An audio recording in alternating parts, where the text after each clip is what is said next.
এই যে একটা বড় রজনীতে এই রাত থেকে যেন আমরা মাহরুম না হই। কারণ আল্লাহ তাআলা শেষ রাতে প্রথম আসমানে এসে মানুষকে আহ্বান করে যে কার কি প্রবলেম, কার কি সমস্যা আছে, তারা আমার কাছে চাও তোমরা, আমি তোমাদের সমস্যার সমাধান করে দেব। প্রিয় ভাই, রজনীতে আপনি শুধু নামাজই পড়বেন এরকম না। আপনি নামাজ পড়তেছেন, যে নামাজ পড়তে পড়তে একটা পর্যায়ে ভালো লাগে না, তাহলে আপনি কোরআন তেলাওয়াত করেন।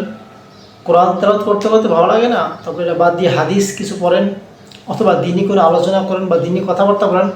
আপনি একা একা করেন, অন্য কারোর সাথে করেন, কিংবা বই, হাদিস, তাফসির এগুলো পড়েন। প্রিয় ভাই, কোরআন তেলাওয়াত করেন বা হাদিস তো পড়বেনই, বিভিন্ন বিশেষ করে আপনার সাহাবায়ে কেরাম কিংবা রসুলের জীবন কাহিনী, এগুলো স্টোরি পড়েন। এগুলোও কিন্তু আপনার এই ইবাদতের শামিল। আমরা হয়তো অনেকে মনে করতে পারি যে শুধু নামাজ পড়াই ইবাদত, নামাজ পড়াই হলো লাইলাতুল কদরের দিন, রাত, এই রাতে শুধু নামাজই পড়বো। প্রিয় ভাই, নামাজ তো পড়বি, নামাজ নাও পড়েন তাতে কোনো সমস্যা নেই। তবে নামাজ পড়লে বিশেষ করে কাজা নামাজগুলো পড়বি, যেগুলো আপনার পিছনে জীবন থেকে ছুটে গেছে, ফরজ নামাজ। কারণ ফরজ নামাজ এই রাতে যদি আপনি ইবাদত নাও করেন কোনো সমস্যা হবে না, তবে আপনি সওয়াব থেকে বঞ্চিত হবেন, কোনো গুনাহগার হবেন না। কিন্তু বিশেষ করে কাজা নামাজগুলো আদায় করে নেবেন, যেগুলো ফরজ ছিল আপনার, যেমন জোহরের 4 রাকাত, আসরের 4 রাকাত, ফজরের 2 রাকাত। এগুলো, এই নামাজগুলো হলো গুরুত্বপূর্ণ, যেগুলো ছুটে গেছে কাজা নামাজগুলো অবশ্যই আদায় করবেন।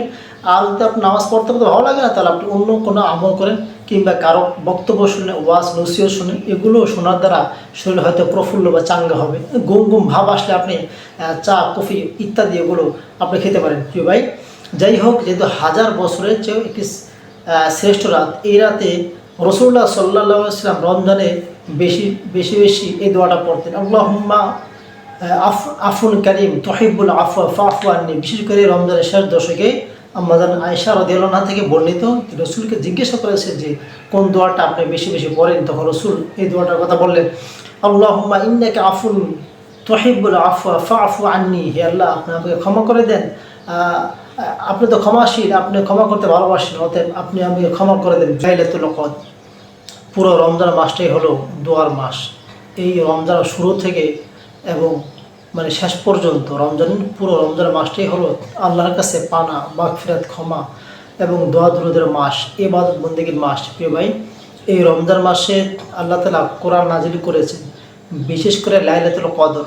লাইলাতুল কদরে আল্লাহ তাআলা ইন্না আনজালনাহু ফি লাইলাতুল কদর, নিশ্চয় আমি এই রজনী বা এই রাতে আমি কোরআন নাজিল করেছি। এটাকে লাইলাতুল কদর, যেটাকে সবে কদর বলা হয়।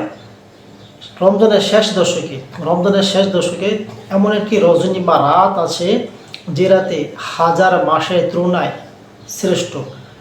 খায়রুম মিন আলফি শাহর, আল্লাহ তাআলা কোরআনে বলেন খায়রুম মিন আলফি শাহর।